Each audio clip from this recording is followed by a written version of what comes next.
ప్రభుత్వ రంగ బ్యాంకుల్లో ప్రొబేషనరీ ఆఫీసర్, మేనేజ్మెంట్ ట్రైనీ పోస్టులకు ఐబీపీఎస్ ప్రకటన విడుదల చేసింది. ప్రిలిమ్స్, మెయిన్స్ ఇంటర్వ్యూల ద్వారా అభ్యర్థులను ఎంపిక చేస్తారు. ప్రిలిమినరీ పరీక్షలు అక్టోబర్లో జరగనున్నాయి.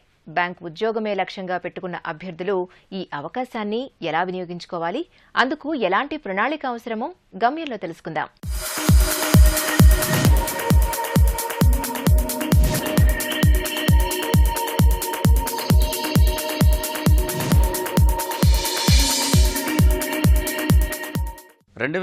సంవత్సరానికి సంబంధించి ఐబీపీఎస్ పీఓ నోటిఫికేషన్ విడుదల చేసింది.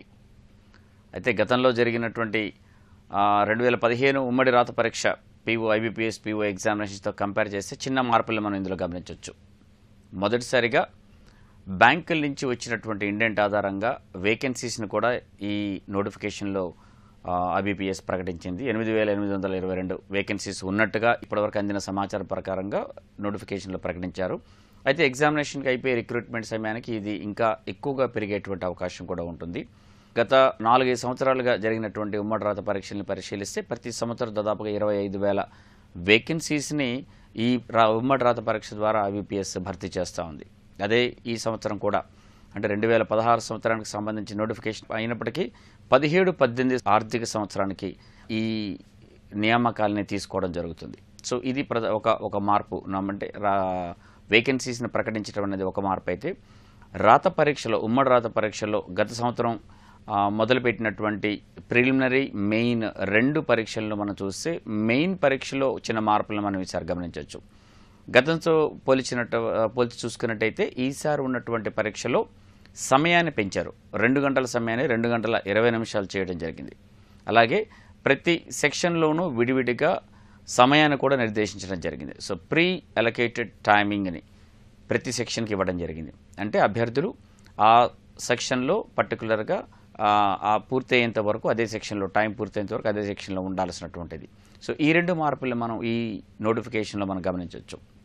ఇక నోటిఫికేషన్ వివరాలకు వస్తే ఈ ఐబీపీఎస్ పీఓ రాత పరీక్ష రాయడానికి అర్హతని ఎనీ గ్రాడ్యుయేషన్ పూర్తి చేసిన వారు ఎవరైనా రాసుకోవడానికి అర్హత ఉంది. 13 ఆగస్టు 2016 సంవత్సరానికి గ్రాడ్యుయేషన్ కంప్లీట్ చేసుకున్న వాళ్ళు ఎవరైనా అప్లై చేసుకోవచ్చు. అదేవిధంగా ఏజ్ కూడా 1 జూలై 2016కి 20 సంవత్సరాలు పూర్తయి 30 సంవత్సరాల లోపల ఉన్నటువంటి జనరల్ అభ్యర్థులు అప్లై చేసుకోవచ్చు. తర్వాత ఎస్సీ, ఎస్టీ, ఇతర రిజర్వేషన్ ఉన్నటువంటి క్యాండిడేట్స్ అందరూ కూడా సెంట్రల్ గవర్నమెంట్ రిజర్వేషన్ పాలసీస్ ప్రకారంగా వాళ్ళకి 30 ఇయర్స్ మ్యాక్సిమం ఏజ్ లిమిట్లో రిలాక్సేషన్ వస్తుంది.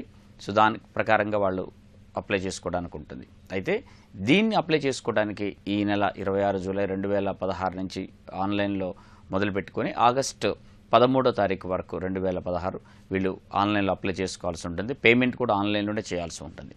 అదేవిధంగా ఈ రాత పరీక్షకు వస్తే ప్రిలిమినరీ రాత పరీక్ష అక్టోబర్ 16, 22 లేదా 23 తారీఖుల్లో నిర్వహిస్తారు. అంటే 3 రోజుల్లో అభ్యర్థుల యొక్క సంఖ్యను బట్టి ఏదో ఒక రోజున అభ్యర్థికి ఎగ్జామినేషన్ డేట్ అలాట్ అవుతుంది. ప్రిలిమినరీ పరీక్ష పూర్లో క్వాలిఫై అయినటువంటి అభ్యర్థులకి మెయిన్ పరీక్షని నవంబర్ 20వ తారీఖున రాయాల్సి ఉంటుంది. అందులో ఉత్తీర్ణులైనటువంటి అభ్యర్థులని షార్ట్ లిస్ట్ చేసి ఉత్తీర్ణమైనటువంటి అభ్యర్థులకి ఇంటర్వ్యూని నిర్వహించడం జరుగుతుంది. ఆయా రాష్ట్రాల్లో ఉన్నటువంటి నోడల్ బ్యాంక్ సహకారంతో ఐబీపీఎస్ ఉమ్మడి రాత పరీక్ష నిర్వహిస్తుంది. ఫేజ్ 2 మెయిన్ ఎగ్జామినేషన్లో వచ్చినటువంటి మార్కులు, అదేవిధంగా ఇంటర్వ్యూలో వచ్చినటువంటి మార్కులు, రెండింటిలో వచ్చినటువంటి మొత్తం మార్కుల ఆధారంగా అభ్యర్థులకి ఈ ఉద్యోగాన్ని నియామకాలు జరగటం అనేది జరుగుతుంది. సో ఇది నోటిఫికేషన్ ఉన్నటువంటి డీటెయిల్స్.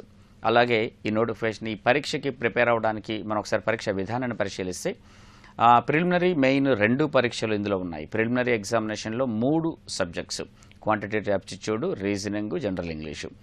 ఈ 3 సబ్జెక్ట్స్ మొత్తం 100 ప్రశ్నలు ఉంటాయి. క్వాంటిటేటివ్ యాప్టిట్యూడ్, రీజనింగ్కి 35 ప్రశ్నలు చొప్పున, అదేవిధంగా ఇంగ్లీష్కి 30 ప్రశ్నలు, మొత్తం 100 ప్రశ్నలకి 1 గంట సమయాన్ని కేటాయిస్తారు. ఈ పరీక్ష ఆన్లైన్ పద్ధతిలో ఆబ్జెక్టివ్ ఎగ్జామినేషన్ ఇది.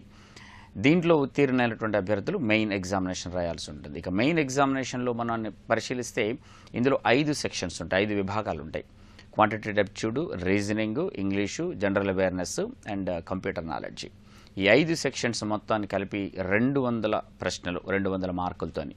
దీంట్లో క్వాంటిటేటివ్ యాప్టిట్యూడ్ మరియు రీజనింగ్కి 50 ప్రశ్నలు చొప్పున, ఒక్కొక్క దానికి 50 ప్రశ్నలు చొప్పున 50 మార్కులు. అలాగే general English and general awareness 40 ప్రశ్నల చొప్పున 40 మార్కులు, అదేవిధంగా కంప్యూటర్ నాలెడ్జ్కి 20 ప్రశ్నలు 20 మార్కులను కేటాయించారు. అంటే మొత్తం మీద 200 ప్రశ్నలు 200 మార్కులకి నిర్వహిస్తారు. అయితే పోయినసారితో పోలిస్తే ఉన్నటువంటి ప్రధానమైన మార్పు, అభ్యర్థులు ఈ మెయిన్ పరీక్షలో ప్రతి విభాగంలో కూడా వాళ్ళు నిర్దేశించిన సమయానుసారంగానే పూర్తి చేయాల్సినటువంటి అవసరం ఉంటుంది. క్వాంటిటేటివ్ యాప్టిట్యూడ్, రీజనింగ్ రెండిట్లో కూడా 50 ప్రశ్నలు చొప్పున ఉన్నటువంటి ఈ విభాగాల్ని ఒక్కొక్క విభాగాన్ని 40 నిమిషాల్లో పూర్తి చేయాల్సి ఉంటుంది. Quantitative aptitude 40, reasoning 40. అలాగే ఇంగ్లీష్ విభాగానికి 40 ప్రశ్నల్ని 30 నిమిషాల్లో పూర్తి చేయాల్సి ఉంటుంది. అదేవిధంగా జనరల్ అవేర్నెస్కి ఉన్నటువంటి 40 ప్రశ్నల్ని 20 నిమిషాల్లో, కంప్యూటర్ నాలెడ్జ్కి ఉన్నటువంటి 20 ప్రశ్నల్ని 10 నిమిషాల్లో పూర్తి చేయాల్సి ఉంటుంది. అంటే అభ్యర్థి ఏదైనా ఒక విభాగంలోకి ఎంటర్ అయితే ఆ విభాగానికి నిర్దేశించిన సమయం పూర్తయ్యేంత వరకు అదే విభాగంలో ఉండాల్సినటువంటి అవసరం ఉంటుంది. సో దీనివల్ల అభ్యర్థులు ఆందోళన పడాల్సినటువంటి అవసరం ఎంత మాత్రమూ లేదు. ఎందుకంటే సమయాన్ని పెంచారు కాబట్టి. గతంలో జరిగినటువంటిది మిగిలిన జనరల్ అవేర్నెస్, కంప్యూటర్ నాలెడ్జ్ లాంటి విభాగాల్లో సమయాన్ని ఆదా చేసుకొని సమయం ఎక్కువ పట్టే క్వాంటిటేటివ్ యాప్టిట్యూడ్ అండ్ రీజనింగ్ విభాగాలకి సమయాన్ని అదనంగా కేటాయించుకునేవాళ్ళు, ఇక్కడ ఆదా అయినటువంటి సమయాన్ని. అయితే ఇప్పుడు ఎగ్జామినేషన్లో చూస్తే అటువంటి పరిస్థితి లేకపోయినప్పటికీ కావలసినంత సమయాన్ని ఆ విభాగానికి కేటాయించడం జరిగింది ముందుగానే. సో 50 ప్రశ్నలు ఉన్నటువంటి క్వాంటిటేటివ్ యాప్టిట్యూడ్కి 40 నిమిషాలు, అదేవిధంగా రీజనింగ్ కూడా 40 నిమిషాలు. ఈ రెండు ఎక్కువ సమయం పట్టే విభాగాలు. కావలసినంత సమయం కూడా అభ్యర్థులకి అందులో ఉంది కాబట్టి ఆ ఆందోళన పడాల్సినటువంటి అవకాశం ఎంత మాత్రం లేదు. మోరోవర్ ఇంకా అడ్వాంటేజ్గానే ఈ విభాగంలో ఈ ఎగ్జామినేషన్లో ఉండబోతోంది.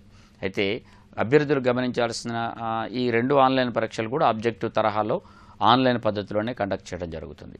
అయితే ఎలా ప్రిపేర్ అవ్వాలి ఈ ఎగ్జామినేషన్కి అంటే, ఇప్పుడు నుంచి మొదలు పెట్టుకుంటే పరీక్షకి దాదాపు 3 నెలల సమయం అనేది ప్రిలిమినరీ పరీక్షకు అభ్యర్థికి దొరుకుతుంది. ఈ ప్రిలిమినరీ పరీక్షలో మెయిన్ పరీక్షలో ఉన్నటువంటి మన సబ్జెక్ట్స్ కామన్గా ఉన్నాయి. ప్రిలిమినరీ పరీక్షలో ఉన్నటువంటి 3 subjects quantitative aptitude, reasoning and English main ఎగ్జామినేషన్లు కూడా ఉన్నాయి. ఇది కాకుండా అదనంగా అభ్యర్థులకు general awareness and computer knowledge అనేది మెయిన్ పరీక్షలో ఉంటుంది. అయితే ఈ 5 విభాగాలకి సంబంధించి కూడా అభ్యర్థులు వాళ్ళ ప్రిపరేషన్ ఇప్పటి నుంచే మొదలు పెట్టాల్సినటువంటి అవసరం ఉంటుంది. అట్లాగే ఐబీపీఎస్ పీఓలో సెలక్షన్ అయిపోయి ఏదైనా పబ్లిక్ సెక్టర్ బ్యాంకులో పీఓగా సెలెక్ట్ అయినటువంటి అభ్యర్థులు యంగ్ ఏజ్లో ఒక 22-23 సంవత్సరాల యంగ్ ఏజ్లో అందులో కనుక జాయిన్ అయితే బ్యాంకులోని అత్యున్నత స్థానమైన చైర్మన్ స్థాయి దాకా వెళ్ళేటటువంటి అవకాశం కేవలం ఈ బ్యాంకులో మాత్రమే ఉంటుంది. అంటే ఇంటర్నల్ ఎగ్జామినేషన్స్ ఇంకా బయట నుంచి ఎవరిని తీసుకోకుండా ఇంటర్నల్గా రాని ఎగ్జామినేషన్స్ కండక్ట్ చేస్తూ ఉన్నత స్థానానికి వెళ్ళేటువంటి ప్రమోషన్స్ ద్వారా అవకాశం బ్యాంకులో ఉంటుంది.